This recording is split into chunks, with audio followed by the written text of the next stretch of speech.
Chapter 6 of Anna Karenina, Book 4, by Leo Tolstoy. Translated by Constance Garnett. Recording is in the public domain. Recording by Marianne. Alexey Alexandrovitch had gained a brilliant victory at the sitting of the commission of the 17th of August. But in the sequel this victory cut the ground from under his feet. The new commission for the inquiry into the condition of the native tribes in all its branches had been formed and dispatched to its destination with an unusual speed and energy inspired by Alexey Alexandrovitch. Within 3 months a report was presented. The condition of the native tribes was investigated in its political, administrative, economic, ethnographic, material, and religious aspects. To all these questions there were answers admirably stated, and answers admitting no shade of doubt, since they were not a product of human thought, always liable to error, but were all the product of official activity. The answers were all based on official data furnished by governors and heads of churches, and founded on the reports of district magistrates and ecclesiastical superintendents, founded in their turn on the reports of parochial overseers and parish priests, and so all these answers were unhesitating and certain. All such questions as, for instance, of the cause of failure of crops, of the adherence of certain tribes to their ancient beliefs, etc., questions which, but for the convenient intervention of the official machine, are not and cannot be solved for ages, received full, unhesitating solution. And this solution was in favor of Alexey Alexandrovitch's contention.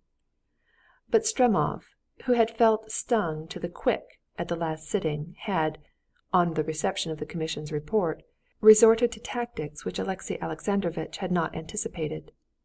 Stremov, carrying with him several members, went over to Alexey Alexandrovitch's side, and not contenting himself with warmly defending the measure proposed by Karenin, proposed other, more extreme measures in the same direction.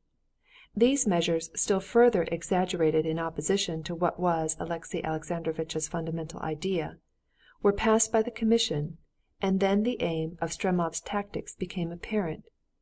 Carried to an extreme, the measures seemed at once to be so absurd that the highest authorities, and public opinion, and intellectual ladies, and the newspapers, all at the same time fell foul of them, expressing their indignation both with the measures and their nominal father, Alexey Alexandrovitch.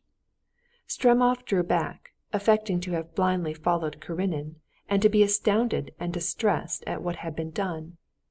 This meant the defeat of Alexey Alexandrovitch. But in spite of failing health, in spite of his domestic griefs, he did not give in. There was a split in the commission.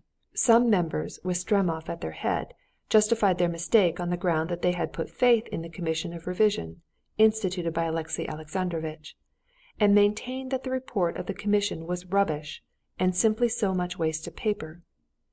Alexey Alexandrovitch, with a following of those who saw the danger of so revolutionary an attitude to official documents, persisted in upholding the statements obtained by the revising commission.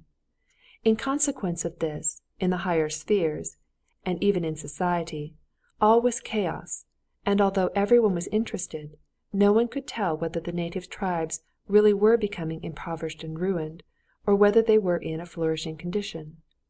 The position of Alexey Alexandrovitch, owing to this, and partly owing to the contempt lavished on him for his wife's infidelity, became very precarious. And in this position he took an important resolution. To the astonishment of the commission, he announced that he should ask permission to go himself to investigate the question on the spot. And having obtained permission, Alexey Alexandrovitch prepared to set off to these remote provinces. Alexey Alexandrovitch's departure made a great sensation. The more so, as just before he started, he officially returned the posting fares allowed him for 12 horses to drive to his destination.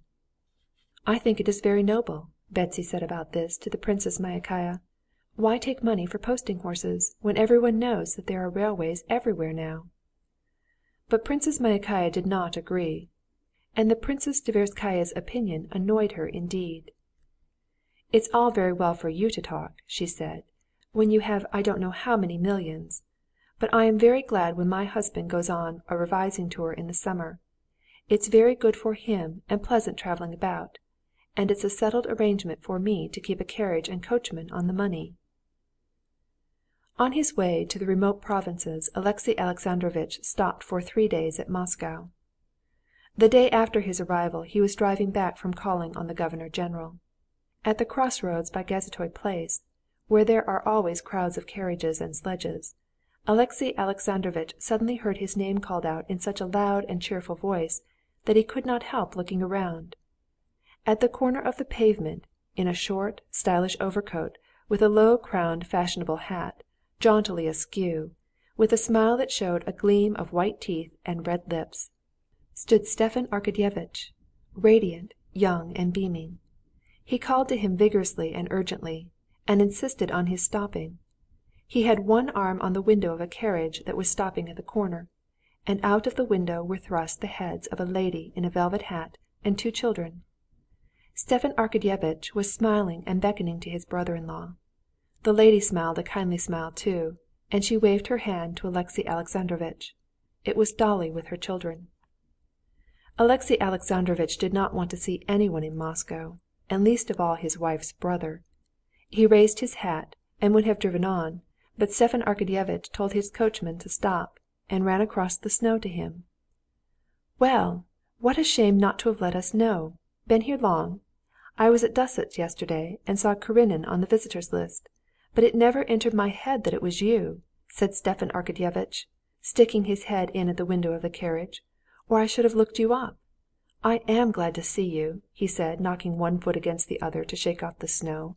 "What a shame of you not to let us know," he repeated. "I had no time. I am very busy," Alexey Alexandrovitch responded dryly. "Come to my wife. She does so want to see you." Alexey Alexandrovitch unfolded the rug in which his frozen feet were wrapped, and getting out of his carriage made his way over the snow to Darya Alexandrovna. "Why, Alexey Alexandrovitch, what are you cutting us like this for?" said Dolly, smiling. "I was very busy. Delighted to see you," he said in a tone clearly indicating that he was annoyed by it. "How are you?" "Tell me, how is my darling Anna?" Alexey Alexandrovitch mumbled something and would have gone on, but Stepan Arkadyevitch stopped him. "I tell you what we'll do tomorrow. Dolly, ask him to dinner. We'll ask Koznishev and Pestsov, so as to entertain him with our Moscow celebrities." "Yes, please, do come," said Dolly. "We'll expect you at 5 or 6 o'clock, if you like. How is my darling Anna? How long—" "She is quite well," Alexey Alexandrovitch mumbled, frowning. "Delighted," and he moved away towards his carriage. "You will come?" Dolly called after him. Alexey Alexandrovitch said something which Dolly could not catch in the noise of the moving carriages. "I shall come round tomorrow," Stepan Arkadyevitch shouted at him. Alexey Alexandrovitch got into his carriage and buried himself in it so as neither to see nor be seen. "Queer fish!" said Stepan Arkadyevitch to his wife, and glancing at his watch he made a motion of his hand before his face, indicating a caress to his wife and children, and walked jauntily along the pavement. "Stiva! Stiva!" Dolly called, reddening. He turned round. "I must get coats, you know, for Grisha and Tanya. Give me the money." "Never mind. Tell them I'll pay the bill," and he vanished, nodding genially to an acquaintance who drove by. Chapter 7